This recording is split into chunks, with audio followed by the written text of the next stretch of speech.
Hello friend, नमस्कार। कैसे हैं आप सब? उम्मीद करते हैं आप लोग बहुत ही अच्छे होंगे और हम भी बहुत ही अच्छे हैं।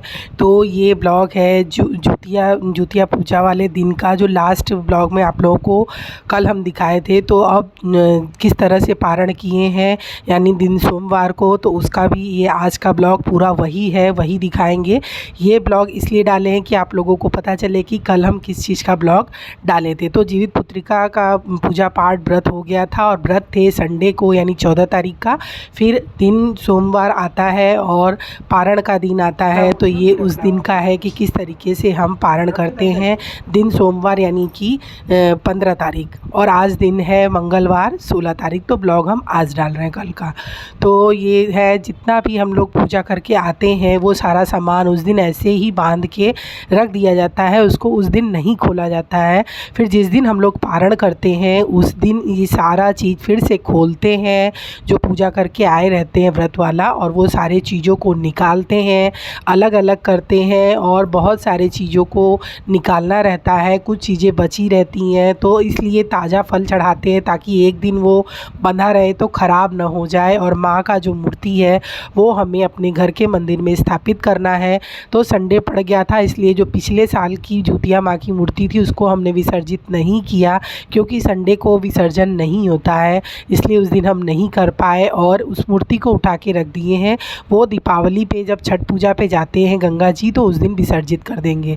तो माँ का मूर्ति हम विसर्जित कर दिए हैं। उसके बाद पहन लेते हैं गले में जूतिया पूजा का जो माला होता है वो पहनते हैं। एक अपने लिए लाते हैं 16 धागे का सूती धागा, वो पहनते हैं। और जो यहाँ पर हम चढ़ाए रहते हैं इसका टीका लगाते हैं, जो ऐपन होता है ना, ऐपन का टीका लगाते हैं, और घर में सबको लगाते हैं इस ऐपन का टीका। मेन टीका यही होता है, और सिंदूर हम लगाएंगे।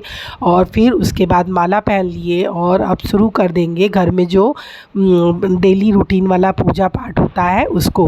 तो यहाँ पर हम टीका वगैरह लगा लिए हैं, सिंदूर लगा लिए हैं, और अब करते हैं डेली रूटीन वाला पूजा। माँ को स्थापित कर दिए हैं, माँ को भोग लगा दिए हैं, और माँ विराजित हो चुकी हैं मेरे घर के मंदिर में। और यहाँ पूजा पाठ हम कर लिए हैं, आरती किए हैं। मंडे था तो मंडे को हम आरती करते हैं, कपूर की आरती दिखाते हैं, भोले बाबा का भजन गाते हैं। तो इस तरीके से मेरा पूजा पाठ हो गया और व्रत भी खुल गया। तो इस तरीके से हम हर साल जीवित पुत्रिका का व्रत रहते हैं, 16 दिन माँ लक्ष्मी की पूजा करते हैं, और इस बार मेरा जो टारगेट था वो पूरा हुआ मेरा। तो यहाँ पर जो स्नान कराते हैं लड्डू गोपाल को, लक्ष्मी गणेश जी को, तो उनका जो जल बचता है ना उसको फेंकते नहीं हैं इधर उधर, उसको जो घर में गमला होता है ना पौधा, उसमें ये सारा जल हम डाल देते हैं। तो स्नान कराने का जो जल बचा था वो सारे गमले में हमेशा प्रतिदिन हम डाल देते हैं। तो यहाँ पर डाल दिए हैं, और ये नीचे का फ्लोर है जहाँ पे हम रहते हैं।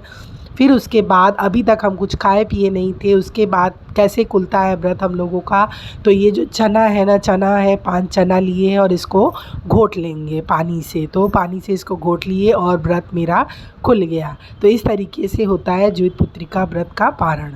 तो यहाँ पर आ चुका था, जो हम लोगों को व्रत के बाद दूसरे दिन ये ज़रूर खाने को मिलता है, मार्केट की कचौड़ी, सब्जी, जलेबी, वो भी देसी घी की, मेरा फेवरेट है। तो ये आ चुका था, मेरे हस्बैंड ले आए थे। कचौड़ी इतनी अच्छी होती है, हींग की कचौड़ी होती है, उड़द के दाल की। तो ये आ गया था। हाँ, व्रत के दूसरे दिन कुछ खिलाता ही नहीं है, और ऊपर से हमें इतनी ज़्यादा सर्दी जुकाम हो गई थी कि मेरा कुछ इच्छा भी नहीं हो रहा था।